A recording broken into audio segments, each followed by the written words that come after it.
اعوذ باللہ من الشیطان الرجیم بسم اللہ الرحمن الرحیم الحمد للہ والصلاۃ علی اہلہا۔ سامعین محترم، آج ہماری گفتگو خوف خدا کے بارے میں ہے۔ اگرچہ لغوی اعتبار سے خوف اور خشیت ہم معنی ہیں، لیکن عارفین اور اولیاء کی نظر میں ان دونوں میں فرق ہے۔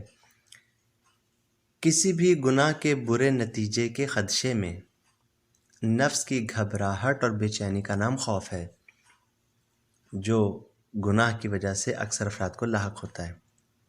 لیکن خدا کی عظمت اور اس کی ہیبت سے آگاہی کے بعد جو نفس کی حالت ہوتی ہے اسے خشیت سے تعبیر کیا جاتا ہے، اور نفس کی یہ کیفیت انہی لوگوں پہ طاری ہوتی ہے جو جلال کبریائی سے آشنا ہوں اور قرب خداوندی کی لذت سے بہرہ ور ہوں۔ ہم کہہ سکتے ہیں کہ خشیت وہ خوف ہے جو عظمت خداوندی سے حاصل ہو۔ بعض علماء یہ بھی بیان کرتے ہیں کہ خشیت اس خوف کو کہا جاتا ہے کہ جس کے ساتھ تعظیم اور احترام بھی ہو۔ معصوم کا فرمان ہے کہ انسان جس چیز سے خوف زدہ ہوتا ہے اس سے دور بھاگتا ہے، مگر جب خدا سے خوف کھاتا ہے تو اس کے اور زیادہ نزدیک ہو جاتا ہے۔ قرآن مجید کی بہت سی آیات سے خوف خدا کی اہمیت ظاہر ہوتی ہے۔ میں یہاں پہ چند آیات آپ کے سامنے پیش کرتا ہوں۔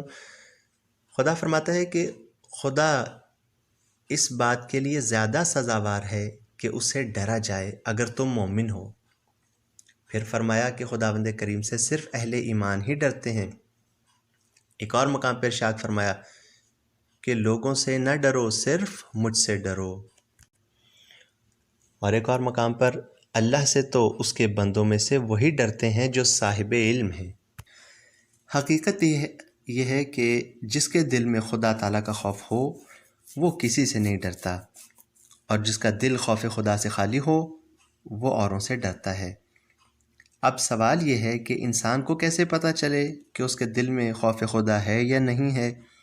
اس کا جواب یہ ہے کہ انسان یہ دیکھے کہ اس کے اندر اطاعت الہی کا کتنا جذبہ پایا جاتا ہے اور وہ گناہوں سے کتنا بچتا ہے۔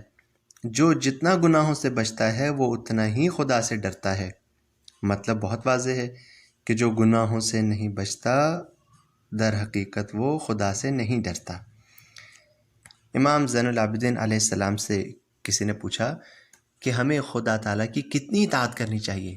امام علیہ السلام نے فرمایا جتنے تم اس کے محتاج ہو۔ ایسے ہی ایک شخص خدمت امام میں آیا، امام چہارم کی خدمت میں، اور اگر کہتا ہے کہ مولا مجھ سے گناہ نہیں چھوٹتے، بتائیے میں کیا کروں؟ امام نے فرمایا تو ایسا کر، اس کا رزق کھانا چھوڑ دے، پھر جتنے چاہے گناہ کر۔ اس نے کہا اس کا رزق نہیں کھاؤں گا تو زندہ کیسے رہوں گا؟ کوئی اور حل بتائیے۔ امام نے فرمایا پھر ایسا کر کہ اس کی سلطنت سے باہر نکل جا۔ اس نے کہا یہ بھی میرے امکان میں نہیں ہے، جہاں بھی جاؤں اسی کی مملکت ہے، اسی کی حکومت ہے، اسی کی سلطنت ہے۔ پھر آپ نے فرمایا کہ اپنے اندر اتنی طاقت اور قوت پیدا کر لے کہ جب موت کا فرشتہ آئے تو تو اپنا دفاع کر سکے، کہ وہ تیری جان نہ لے سکے۔ اس نے کہا کہ یہ بھی میرے بس میں نہیں ہے۔ پھر امام نے فرمایا کہ جب تو اتنا عاجز، اتنا بے بس، اتنا محتاج ہے تو شرم کر اور اس کی نافرمانی نہ کر۔ دعا ہے کہ پروردگار عالم اہل بیت اطہار کے صدقے میں ہمارے دلوں میں اپنا خوف پیدا فرمائے اور ہمیں اپنی نافرمانی سے باز رکھے۔ وآخر دعوانا ان الحمد للہ رب العالمین۔